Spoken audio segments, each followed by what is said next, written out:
C'è stata la discussione al TAR ieri e il giudice si è riservato qualche ora per decidere, per emettere la sentenza relativamente al fatto se sospendere o meno il provvedimento delle poste.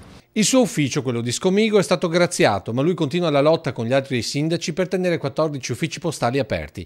C'è trepidazione nella Marca per la decisione che potrebbe evitare la chiusura definitiva dal Piave al Grappa fissata per il 7 settembre. Zambon dal canto suo è ottimista. Guardando in giro per l'Italia ci sono anche esempi positivi, nel senso che sia in Abruzzo sia in Friuli il TAR ha accolto i ricorsi delle amministrazioni e ha provveduto alla sospensiva. Mi auguro che anche il TAR del Veneto possa fare la stessa cosa. Perché qui non è questione di profitti aziendali, in quanto le poste sono e rimarranno di fatto un servizio pubblico. Certo è che se il TAR non fermerà i provvedimenti la strada si fa davvero dura.